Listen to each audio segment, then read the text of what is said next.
To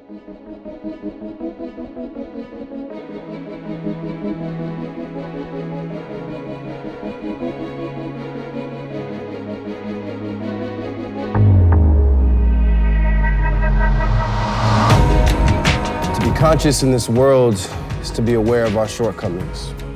To be conscious in America is to know where our dream resides. There's a context to consciousness. Same prefixes, but different root words, both simultaneously existing to explain how our lives and minds entwine together. Our actions and thoughts coexisting as fraternal twins fathered by God. The prefix "con" in Latin means with or together. And I've heard these stories, these accounts of my arrival, contextualizing the conscientious convention that brought me here today. See, "con," those three letters placed in such close proximity, without them, this world would lack the existence of an edifice that has changed the world as we know it. Well, first of all, everyone has to understand and know I am the oldest. And in our family, with the 8 children, the older children were responsible for the younger children. It's very interesting for me to be a pastor and all these thousands of people or whatever, because I have no memory of not being responsible for someone. Matt, y'all's pastor now, who was 2 years old, became my responsibility. Someone came to me, and I was 6, and said, "See this little dude here? This is your responsibility." You guys might not know this. As wonderful as my brother Matthew is right now, I'm amazed at him, so proud of him. But he was hell on wheels when he was 2 years old. Oh, man. Man, it was never a dull moment. Growing up in the Thompson family, and as the story goes, you could not sit me in front of a TV but for a second. And I was running around, getting into stuff, super active, so much so that my parents had determined we're not gonna have any more children because Andy and Teresa we can handle, but this Matthew, he is a terror. I'm one of 8 siblings. My father woke us up every single morning at 5 a.m. for devotions. We hated it. For me, my childhood was just everyone together. We'd have game night, we'd go on family trips. Obviously, church was a big part of it because our dad was the pastor of a church. But I just remember specifically that my mom really made a point to make sure that the focus was us. My mom is the glue. I mean, she is the person that held it all together, that helped my dad, create memories. I think that's one of the gifts God gave me is for children's ministry. And as I was having these children, it was easy for me to spend time, give of myself to them, reading or making sure I taught them how to pray or let's learn the scripture. I mean, I enjoyed them so much. I was around other pastors' wives that their feeling of their children were like burdens. And I just never felt that. I never felt my children were burdens. I felt like God blessed me, He gifted me. And I had the energy, I had the love. I remember after I had the 2 babies and when I was pregnant with the 3rd, I thought, my God, where am I gonna get the love? I love these 2 so much. Where's the love gonna come for this 3rd one? But God showed me, of course, when the 3rd one comes or the 4th or the 5th, He just keeps giving you that love. The word convention's Latin etymology breaks down into 2 words, convenere and conventio. Convenere, when broken down to its roots, means together coming. Conventio translates to meeting and covenant. From convenere to conventio, my grandfather, the bishop, wasn't born a bishop. A defining moment for me was when I fully understood that I was lost. And I didn't understand that until I went to church April the 26th, 1964. I sat all the way in the back on the last pew on the center aisle. And when Pastor Shepherd began his sermon, it was as though I'd heard the word for the first time. And I characterized it the way I'll say it to you, that black man literally preached the hell out of me. He didn't come out the womb with a collar and a cross, but he entered into this world with a dream. My grandfather, the bishop, he didn't grow up a bishop. He wasn't prodigiously trained to lead leaders from an early age, but he matured with discipline. A discipline that brought him to his crash collision with destiny, where our God seated him at his right hand. From convention to covenant, from altar call to the Lord's calling, my grandfather, the bishop, was born again. This time born as a bishop, unknowingly sent down the path of not just being a pastor, but being a pastor of pastors. My grandfather, the bishop, felt called to foreign missions, but he was a bishop. From convention to covenant, God is a God of order. Not just order in the terms of organization and placement, but the order of arrangement. There are no such thing as coincidences when it comes to our Father.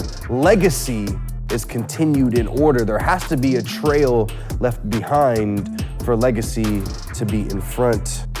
God ordained this order. Bishop was the first pastor I saw who loved church, was in ministry, had a great ministry, and actually was hanging out with his wife. I saw him going on date nights. I saw them flirting. I saw him doing things with his kids. I went to the house and saw family dinners. And all I had seen before that was, if I choose God and choose ministry, I'm gonna lose my family. We'd seen so many ministry couples. On the outside is beautiful, but on the inside, there was a lot of disagreement. And so we worked at agreeing. And it's hard work to agree with someone that has a totally different view than you do, and you feel like you've got the answer, they got the answer. And so getting to that middle ground took years of us learning how to do it. And whenever it came to the children, I really felt that we were gonna have to give ourselves to them for them to feel that they were more important than the church. Mondays were family day. So I'd be excited when I'm on the bus going home from school, because I know when I got home, Monday was family day. And when I got home, my dad was gonna be home, and we were gonna go to the park, and we were gonna go to the court, we were gonna do this, we were gonna play games at home. It's like him and my mother had worked this thing out where she wanted him to be more present, and they picked Monday as the day, and we all cherished that day. One thing that me and my dad shared together, we would go on runs together. We would jog together, and we would spend time, talking. We would spend time competing with one another. We would spend time just that 30 to 40 minutes where I know he had to exercise and I needed to exercise as well. It was like, hey, Dad, are you going on your night run? And he'd be like, yeah, man, I saw him getting himself together.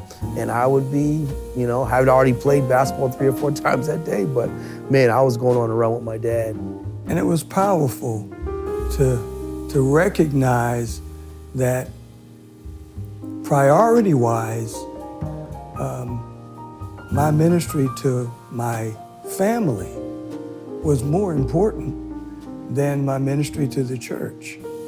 Because if I lose my family, if I lose my marriage, my life falls apart. What good is that for the church? From convention to covenant, Church of God convention in Detroit, the bishop speaks and he brings a word. A delegation from Boston looking for a pastor asks him to come to them and speak. A trial run, if you will. My father got saved in the Church of God. My father is 3rd generation Church of God. And It's a non-Pentecostal holiness denomination. He leaves from Philly to go to Moody in Chicago. I was born in Philly, Teresa was born in Chicago. He moved to Boston to take over First Church of God. That church, their pulpit committee, heard my father preach at a convention, invited him to come to First Church and try out for that church. The will of the Lord carries him to Boston to preach in front of 40 people, and the voice of God is heard. I can do something with these people. We have to realize that when my father took over First Church of God, he was 26 years old. So he's 26, he takes over a church that had maybe 50 people in it, and 75% of those people were old enough to be his grandparents. So no matter how anointed or gifted or called he was, nobody 65 is going to allow somebody 26 to really shift their life. It's very difficult when you are being held responsible for the growth of a church and you don't have the power or the authority to make decisions about the church. That was my father's situation in his late 20s, heading into his early 30s. That structure kept them small. Courtney came in the middle of my pastorate. I had been pastoring that church for maybe 3-4 years. And because he was a Christian and vocal, oh my goodness, we had a church that grew significantly from MIT students, from Harvard students, and we had, oh my God, dozens of college students that made our church their home.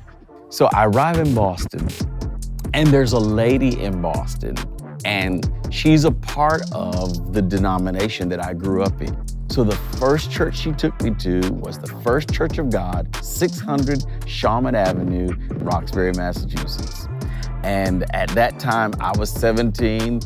Dad, Bishop Thompson, was 31 years old. So I went to church on that Sunday with this lady, Mother Hill.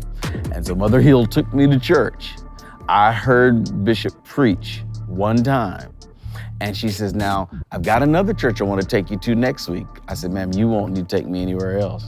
I know exactly where I'm going to church. I can't even begin to tell you how the impact of ministering to college students took our church to a place that the leaders of the church never envisioned going.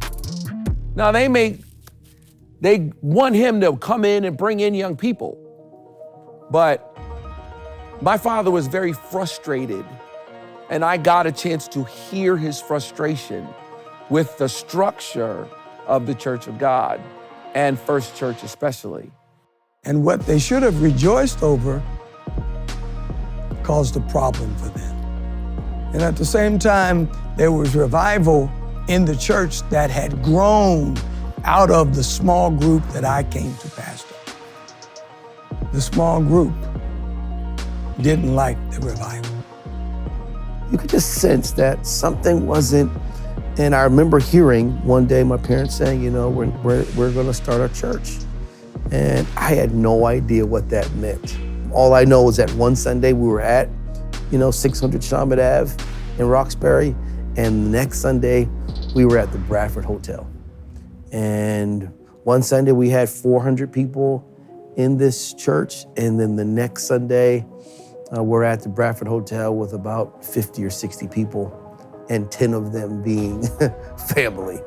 And my earliest recollection is my dad standing on the stage saying, all right, whoever was there, I want you to walk around and I want you to prophesy to these chairs. Lay your hands on these chairs and say, chairs be full. From convenere to conventio, from convention to covenant, from missionary to pastor, from pastor to husband. My grandfather, the bishop, called back to his wife to tell her the good news. I heard a word, but I don't want to go. unless you hear a word too. That's the defining moment for me, because Marilyn Hickey, she began to share the calling that God has on your husband. She said that calling is also on you.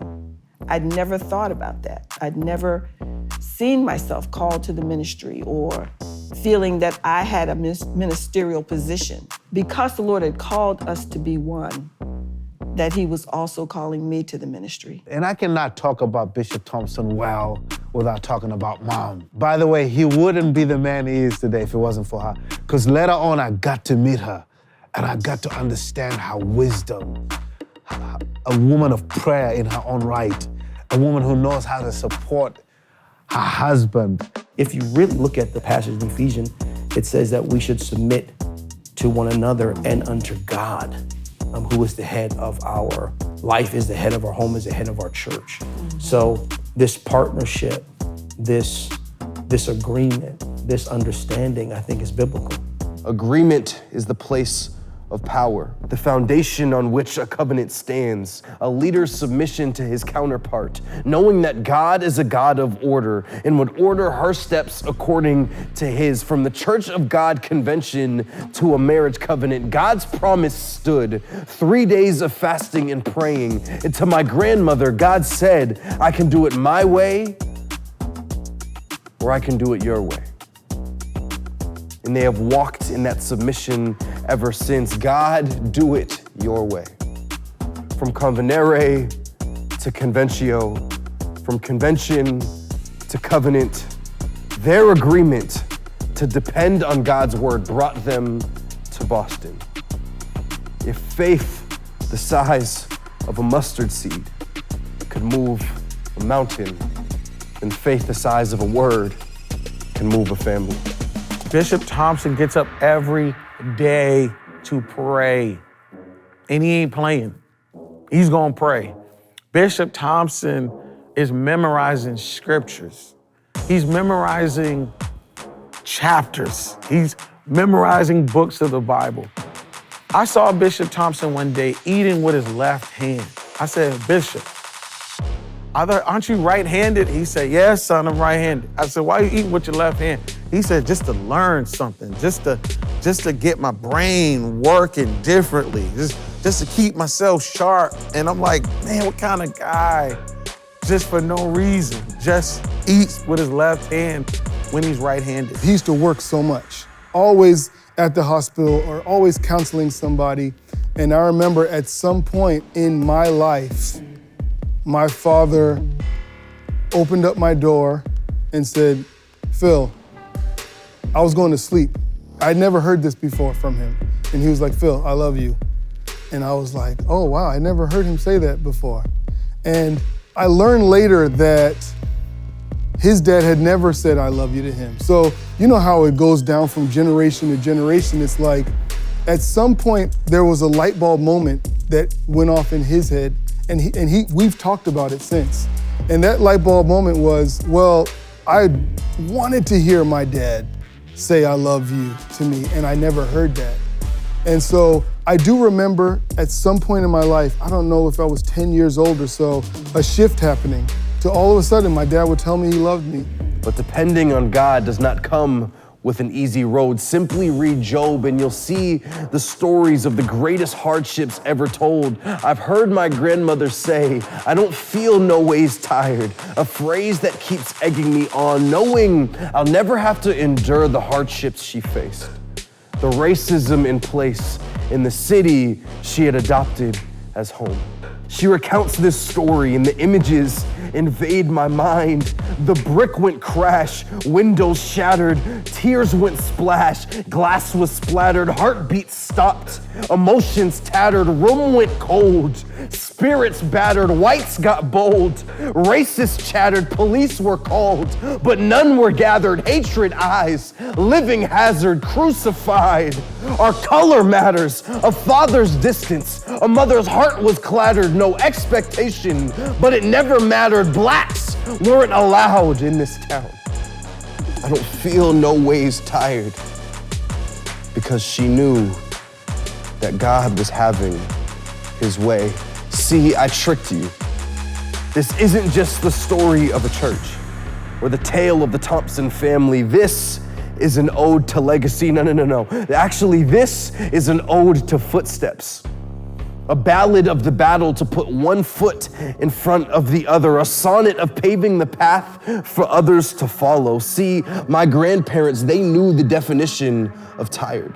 Bishop and Sister T have paved such a great legacy that our reliance on them, it's minimal, but it's also grand. Yeah. They have lived authentically in front of us that it's almost like their fingerprints are a part of us. I think one of the greatest impacts that he's had on me is in the form of being a father and being a husband.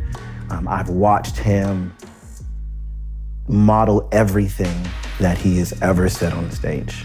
The way he loves his wife is not just for show on stage to get applause. Bishop was the first person I saw where I said, wait, you can be in ministry and be successful? Like, you can be in ministry and have some money? Like, I can love God and have a nice house. I'll never forget the first time I went to Bishop Thompson's house. I couldn't believe it. I was almost thinking in my mind, there's no way this guy knows God, because every person who knows God, you're gonna be homeless. Like, what do you mean? You're gonna be on the brink of homelessness. And Bishop showed me how using principles from the Word could actually make you successful. They knew the etymology of hard work, the intricacies of labor, the calloused hands of the forge. My grandfather was no Hephaestus, but you could see the work in his walk. My grandmother was not Harriet Tubman, but they shared the same resilience, placing step after step along God's railroad. $100 a week with 3 kids, then 4 and 5 and 6 and 7 and 8, parenting children while pastoring children of God, old enough to be their parents. And you know, black people, if you don't have enough money, then stop popping out babies. How you gonna lead me and I'm 30 years older than you? But God. Side job after side job, but God. Planting seed after seed, but God. Plucking crop after crop, but God. My brother Matthew was one of the great basketball players in the history of Wayland High School. One of the great basketball players. All of us played basketball, all of us. From Andy to me to Phil to Joe and Mikey, all. And my dad tried his best to be at every game that he could be there. But I remember one specifically, I was in high school, and my dad felt as though that my coach was not treating me fairly. The coach at the high school was a very racist coach, and he would not use Matt correctly, and he knew exactly what he was doing. For political reasons, he had his favorites that he would start on the team, and then when the team started to lose a little bit, he'd bring Matt in the game. Matt would bring the team back, put everybody back into place, and then he'd sit Matt back down. It was clear to everybody that Matt was the best player in the school. I went to an all-white school, and I was being recruited by different schools and different prep schools, and man, after this one game, man, my dad, man, he let my coach have it. When my father walked down to the coach after the game and said, "I want to talk to you," and the coach said to my dad, "I don't need to talk to you," and started walking away. And my dad grabbed his arm and spun him around and said, "No, I need to talk to you." And I remember feeling like, man, my dad, he's got me. Like my dad, he cares about me. He cares about he saw how hard I was working. He saw my potential. And as a father, he said, even if nothing changes, my son is gonna know that I am standing for him, that I'm fighting for him. And I'll never forget that for as long as I live. He ended up writing a letter to the school, and eventually that coach got fired. When I was a freshman in high school, I broke my leg. Football trainers wrapped it up real tight with ice, immobilized it. It was the worst pain I've ever experienced in my life. They took me to a hospital called Kearney Hospital. I don't know what Kearney Hospital's reputation is today, but back then, not the best reputation. But that's where they could take me. The person that I wanted to be with me was my father. And he was there. They unwrapped my leg to see what was wrong, really. Took x-rays, which was excruciating. Now, I'm outside in a hallway on a bed, waiting for them to give me something for pain and to put a cast on my leg and move me to a room. And they just left me there, in pain. I was a football player. I'm from the city of Boston. I was a tough kid. But after an hour of it, I couldn't help it. My dad looked at me and saw tears. I don't know if I've ever seen my father that angry.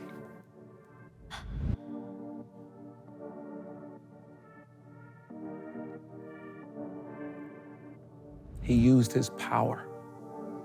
My dad was one of these guys who his power, his anointing, his gifting is so big. He used it in church.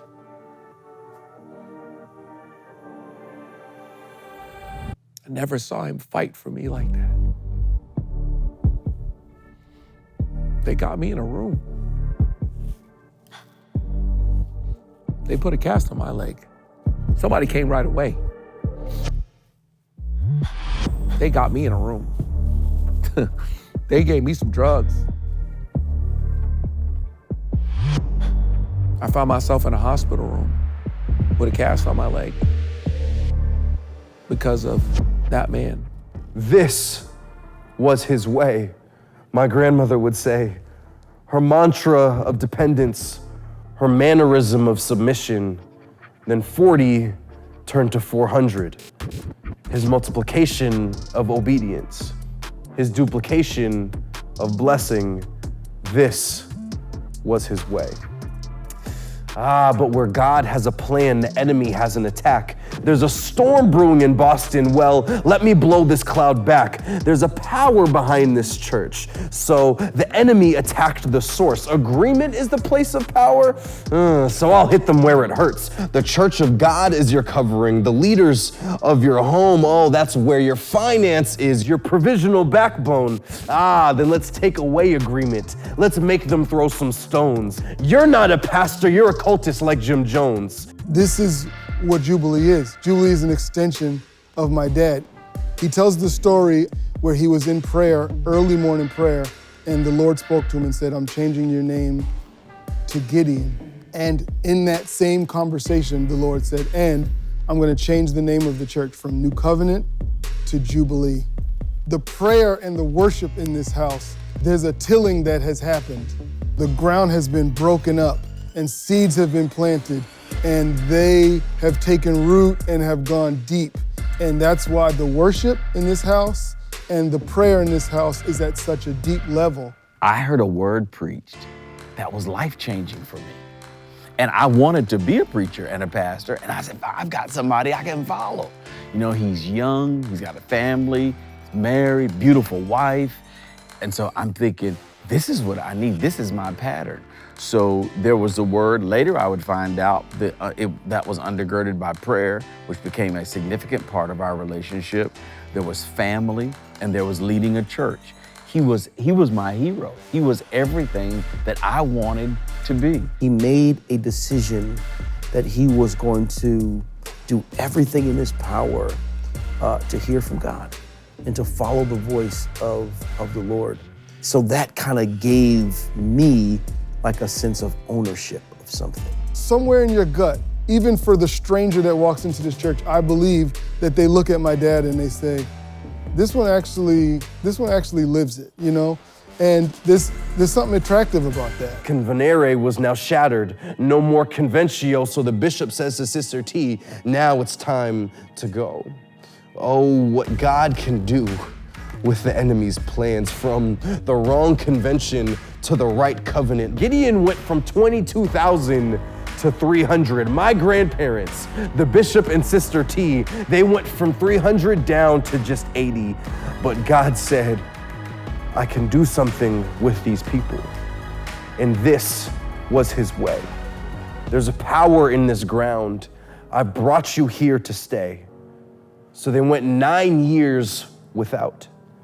9 years without an office, 9 years without a building, but 9 years free from disagreement, 9 years of building. You see, I love God's fascination with water and weaving, bringing their feet to the Bradford Hotel, then the Strand Theater, because the meeting of Bradford is a wide river crossing, making my grandparents like Moses, who the Lord called for walking, taking the strands of their destiny and sowing it with seeds until their strands finished weaving and a supermarket fulfilled their needs. God, the epitome of a creator, took food providers and placed them inside providers of food, supernatural nourishment, not the kind that can be chewed. You made way for your daughters and sons, a path for your sanctified ones. You had a plan for these children, and especially the first to be born in Boston. I remember growing up, you know, obviously 8 brothers and sisters. We grew up poor, and I would get hand-me-downs from Andy, and Andy was a lot bigger than me, a lot longer than me, and I'd be, you know, wearing his clothes, and people would crack on me, and I wasn't necessarily bullied, but people were always talking about me because I didn't have like the latest fashionable clothes. And I remember, you know, riding on the bus and hearing kids crack on me, talk on me. But I remember as the bus rolled by where they were dropping them off, they were dropping them off at, you know, apartment complexes. I knew where they lived. And I remember thinking to myself, right, but I live in a house. My dad owns this house. So I had this sense of ownership, that delayed gratification, that he was an owner and that he was building something, he was establishing something for a generation to come. You see, my father, he wasn't born eloquent. In fact, as a child, his tongue worked like a hoopty. As his mind turned the key to ignition, the engine would sputter on, then off, stammering and stuttering until the car could finally start. My father was like Moses. Not gifted with his tongue, but disciplined in his work, had the ability to use what God placed in his hands to create momentum for his works. My father was actually born an antagonizer. He was the familial menace, a back and forth ball of energy creating a racket like it's tennis. But my father was a prayer warrior. When it was time to pray, his words traveled smooth like a courier. Words of battle, words of affirmation, words that traveled with specific confirmation. See, words started off as a weakness, but then became his strength. This is God's MO if you've read the Bible at length. Gideon, you're hiding. Well, let me make your face evident. Moses, you have a stutter. Well, let me make you like a president.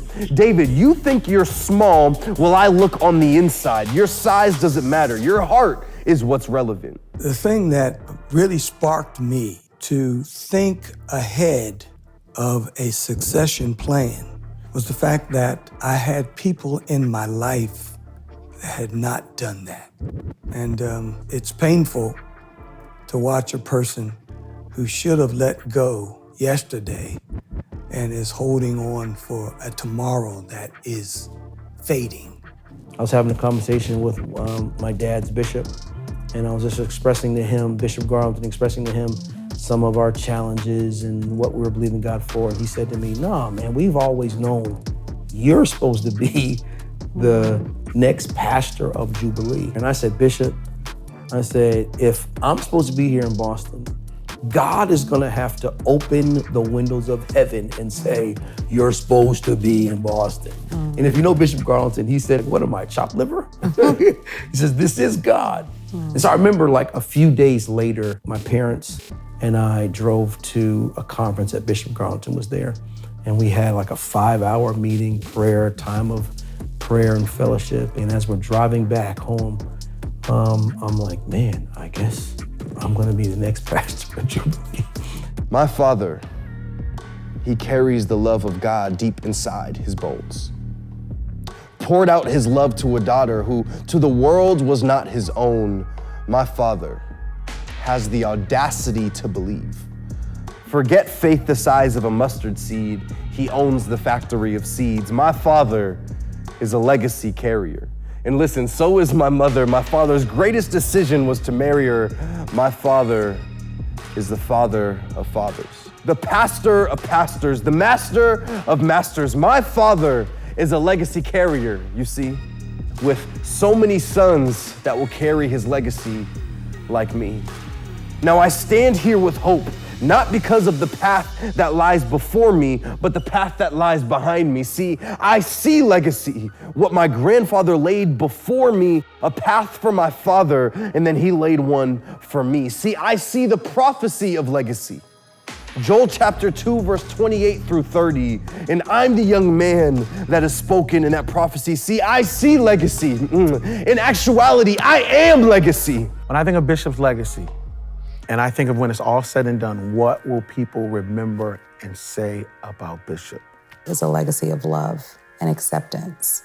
We are here on assignment, and I will fight for agreement, because that's what I watched Bishop and Sister T fight for. I hate to say it like this, but he's one of the most underrated communicators of this time. One of the most underrated. A follower of footsteps turned into a creator of paths. A creator created by the creator to create creations. I was passed down the gift of godly revelations. I am legacy. The legacy of prayer, the legacy of the word, the legacy of being transparent. He wanted desperately for every person he ever met to make sure that they ended up having a relationship with Jesus and being with God for eternity. All 8 of his children are saved. I mean, really sold out to the Lord in ministry. And all the things that you are trying to establish for your children, it's not necessarily what you leave for them, but what you leave in them. We've all decided to seek first the kingdom and his righteousness, and equals everything that God has for us, God has for us. And I think that's the way we saw him live his life. The wordsmith from wordsmiths. I make withdrawals from God when he fill up holy banks. I am the fresh prince. I am legacy. All the fundamentals of who I am came from him. So, preaching ability, prayer as a priority, love for family, how to love your wife, how to love your kids. I got all of that came from Dad for me. I'm excited about the way ministry is going and about the opportunity that Jubilee has to be a significant ministry of discipleship. I was passed down the audacity to believe. Faith the size of a mustard seed? No, try faith that grows like weeds. I am legacy. I'm just excited to be alive and well, thinking, clothed in my right mind, so that I can be a part of whatever future ministry the Lord has for Jubilee. Now, this is my church, and I'm not going anywhere. A branch straight from the Thompson family tree. So now when you think of legacy, think of me. Yeah, I've never said this before, honey. What? We're living the abundant life. Oh, yeah.